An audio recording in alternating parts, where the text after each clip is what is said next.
Welcome to the shed.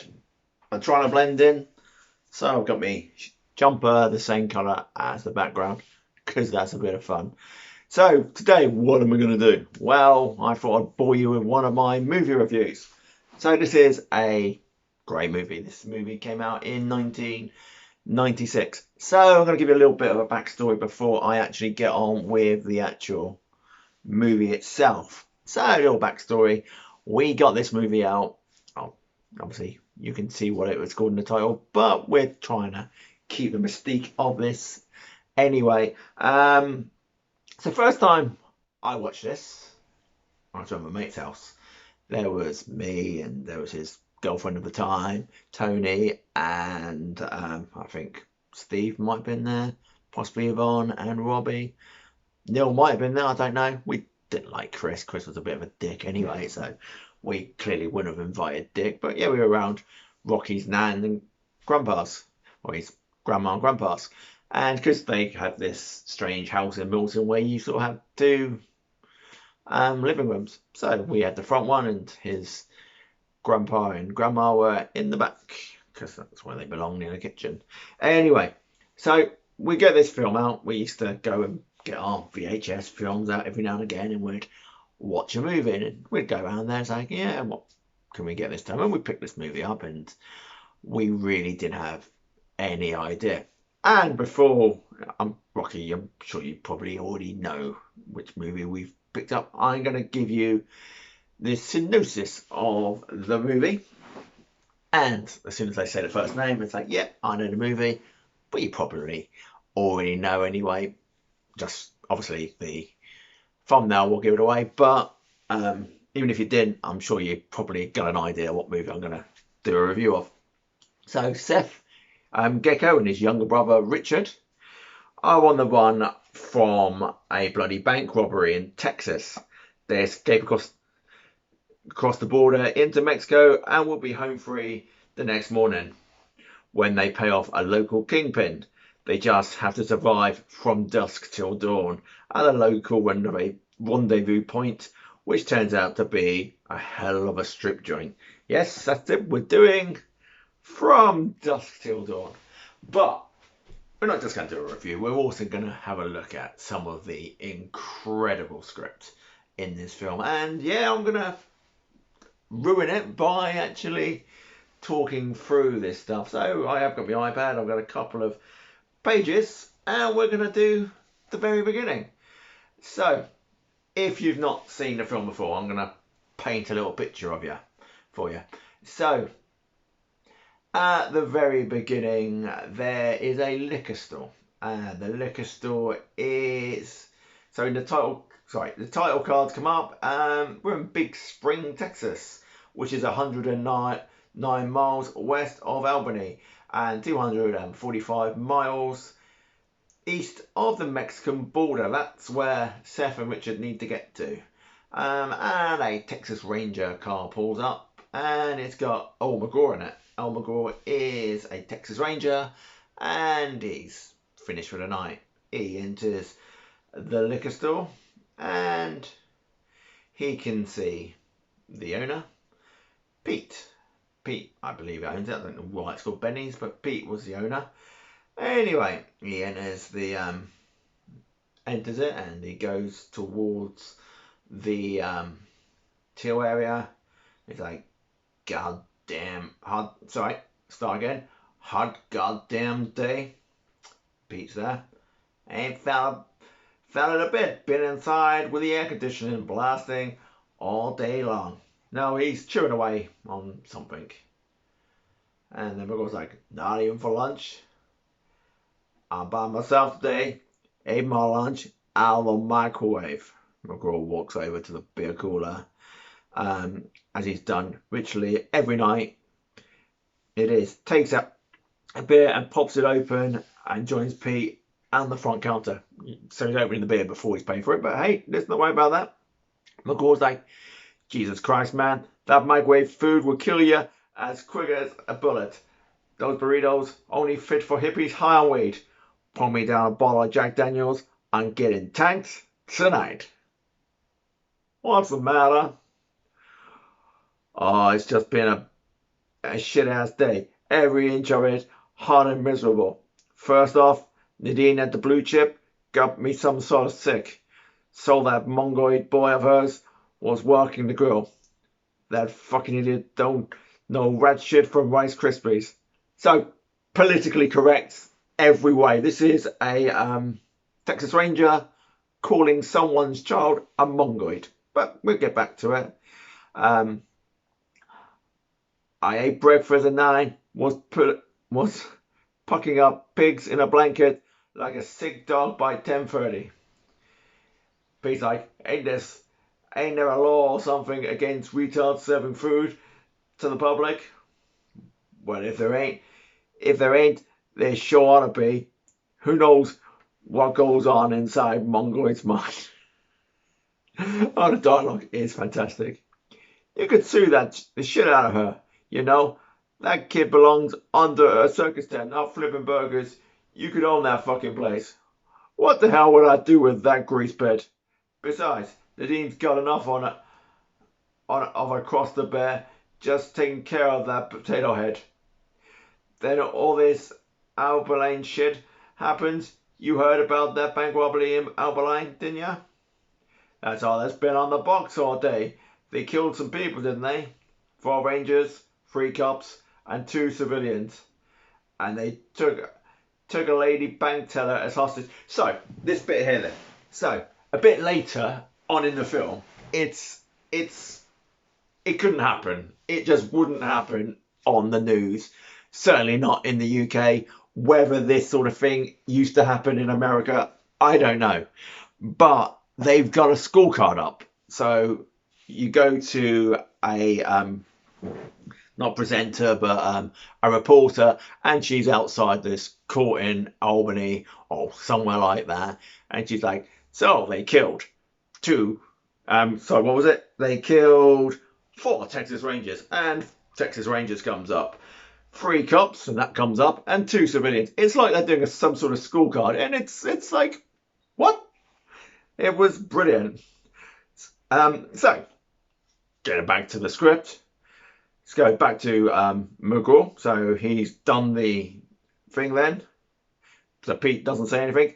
They probably make a run for the border, which would bring them this way. And if we get our hands on those shit asses, we're taking payback time. We get it. Well, get them all. Right, I got a piss. I'm going to use the commode. Knock yourself out. So, now McGraw's gone off for a piss. Which he does all the time, apparently. Who knew? Cup of tea. Anyway. So McGraw drops his last drip of beer, crushes the can, and exits to the bathroom. The black suited man by the beer cooler turns around and with a preschool girl in tow walks rapidly towards Pete. We see that girl is crying. So the black suited man, 1, says, do you think I'm fucking playing with you, asshole? And he points to the tearful preschool girl. Do you want this little girl to die? Pointing to the blonde with the other guy. Or that little girl. Or your bosom buddy with the badge. Or yourself. I don't want to do it. But I'll turn this fucking store into the Wild Bunch. Even if I think you're fucking with me. So the 2 men in black suits are the notorious bank robbers. So we now got Seth and Rich in the store. What do you want me? What do you want from me? I did what you said. Letting him use the toilet? No store does that. He comes in here every day and we bullshit. He's used my toilet 1,000 times. If I told him no, he'd know something was up. He's got a point there, really, hasn't he? I want that son of a bitch out of here, in his car, and down the road. If you change the name of this place to Benny's World of Blood.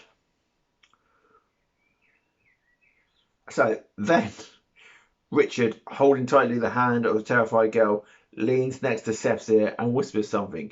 Seth looks at Pete. Were you giving that pig signals? What? Are you kidding?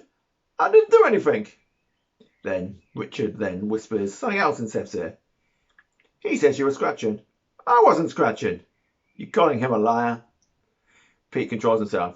I'm not calling him a liar. Okay, I'm simply saying that if I was scratching, and if I did scratch, it's not because I was signaling the cop, it's because I'm fucking scared shitless. Richard speaks for the first time in a low, calm voice to Seth. The ranger's taking a piss. Why don't I just go in there and blow his head off, and get out of here? Don't do that. Look, you asked me to act natural. I'm acting as natural. In fact, under the circumstances, I think I ought to get a fucking Academy Award for how natural I'm acting. You asked me to get rid of him. I'm doing my best. Yeah, well, your best better get a hell of a lot fucking better, or you're gonna feel a hell of a lot fucking worse. The toilet flushes. Everyone be cool. Everyone goes back to what they were doing. McGraw steps back out of the back. He appears to be unaware of the situation. Not really much of a ranger, really, is he? He obviously doesn't pay much attention. I suppose he is off duty. Yeah, I'm gonna be right back at it tomorrow. So tonight, I'm gonna sit in front of the box and just drink booze. How much is this bottle? $6.50. Out of nowhere, Richard whips out his .45 automatic and shoots McGraw in the head. McGraw goes down screaming. Richard stands over him and shoots him twice more. Seth charges forward.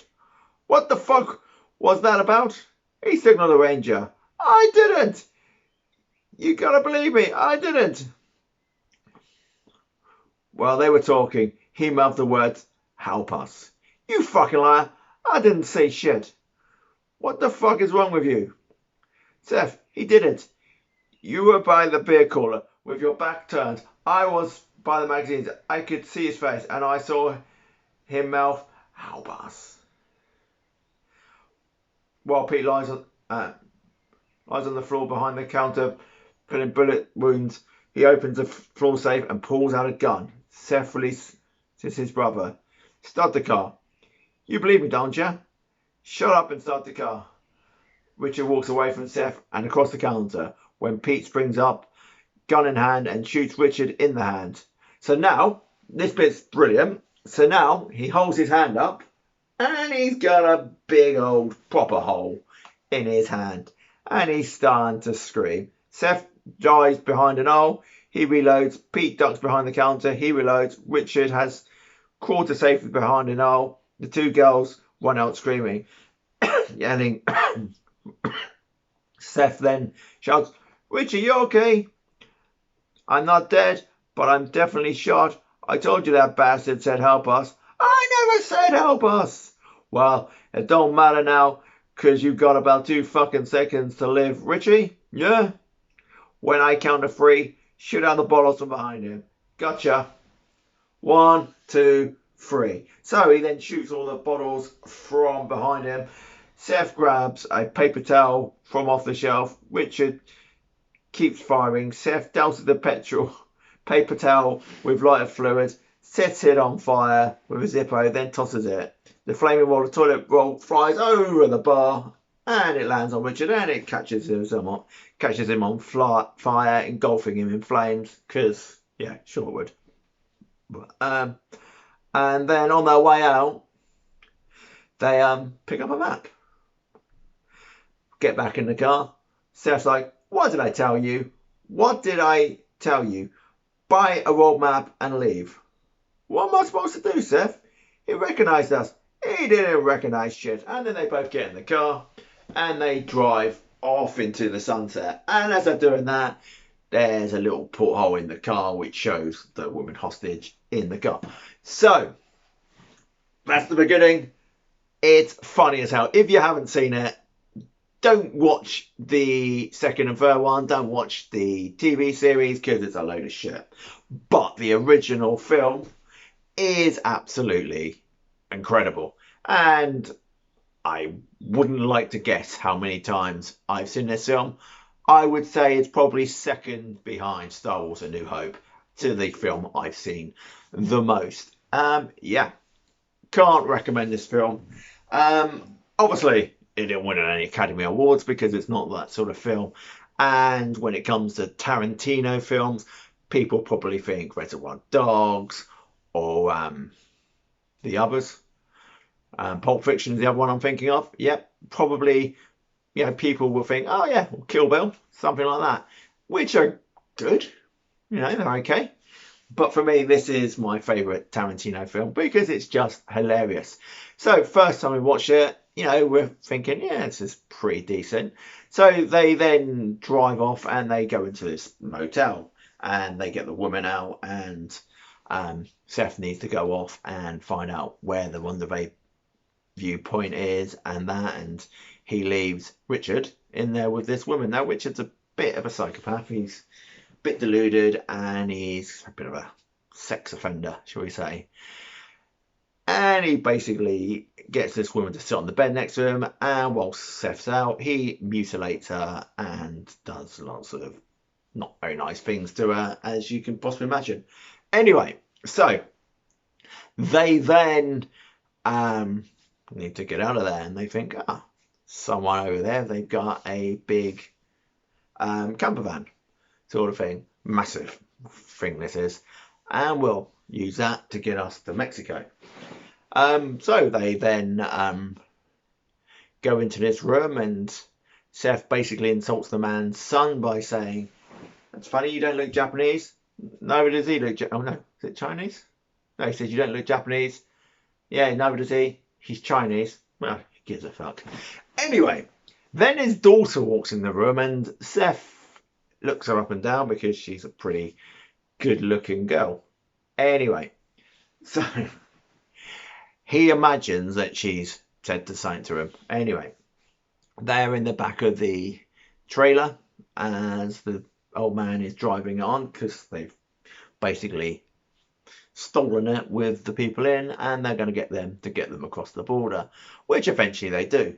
But Richie's mind is starting to play tricks with him, and he believes the girl said, "Hey Richie, don't you fancy eating my pussy?" And he thinks that this girl is in love with him, and he's about to say that, and then Seth makes him put his gum shield in because he grinds his teeth. Anyway, they do eventually get across the border, and they turn up at the From Dusk Till Dawn strip joint. They then go in, and Richie hits one of the people in the bar over the head with a bottle of Jack because he didn't like the way he spoke to him. Anyway, then there's a stripper. She comes out, really hot, not sure what her name is, and she's doing a sexy little dance. Well, Richie is absolutely besotted with this woman, and it's like, this film's getting a bit raunchy. Anyway, you drink, I'm talking a lot. Anyway, so she comes across.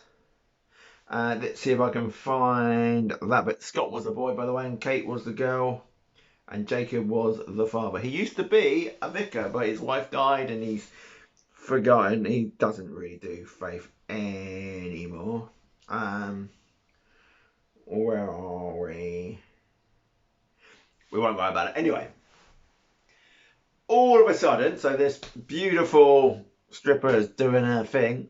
All of a sudden, it becomes nighttime, and about half the people in the club, as you would expect, turn into vampires. This was the moment, first time we watched it, we were all like, what the hell's just happened there?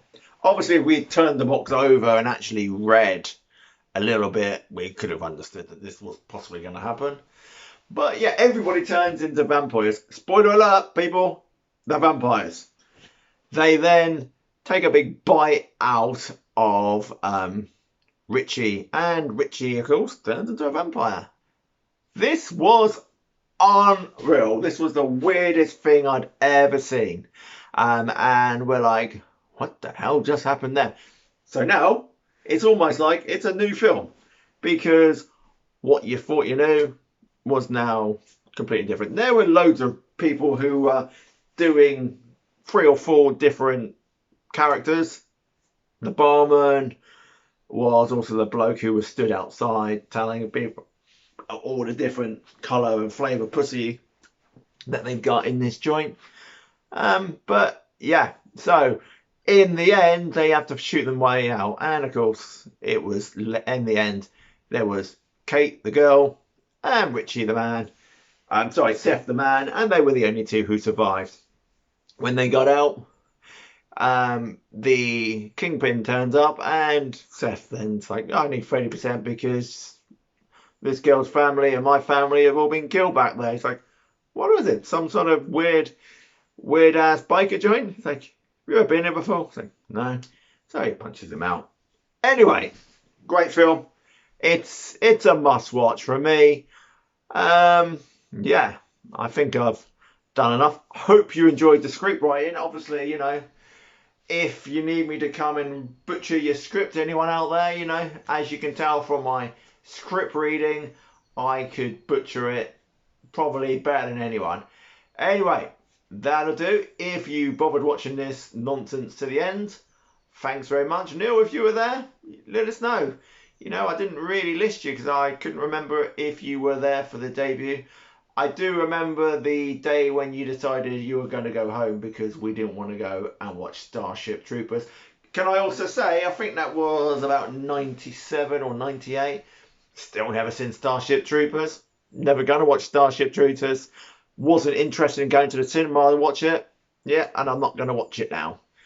It's the same with the one with the blue Batista in. Yeah, I'm not into that. And the little raccoon squirrel thing. Not really bothered to watch that. Anyway, hope you're all well. Hope you're all staying safe. See ya, pals.